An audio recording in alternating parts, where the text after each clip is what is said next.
একদিন এক গভীর জঙ্গলে এক শক্তিশালী সিংহ গাছের ছায়ায় ঘুমাচ্ছিল। হঠাৎ একটি ছোট্ট ইঁদুর খেলতে খেলতে তার শরীরের ওপর উঠে পড়ল। সিংহ ঘুম ভেঙে রাগে গর্জে উঠল। সে ইঁদুরটিকে থাবায় চেপে ধরে বলল, তুই এত ছোট, আমার ওপর দৌড়াতে সাহস হলো কি করে? ভয়ে কাঁপতে কাঁপতে ইঁদুর বলল, মহারাজ, আমাকে ক্ষমা করুন, আজ আমাকে ছেড়ে দিন, একদিন আমিও হয়তো আপনার উপকারে আসতে পারি। সিংহ হেসে উঠল, তুই আমার উপকার করবে?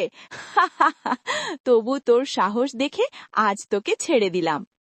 একদিন কিছু শিকারী ফাঁদ পাতল। কয়েকদিন পর একদিন শিকারীর জালে সিংহটি ধরা পড়ল।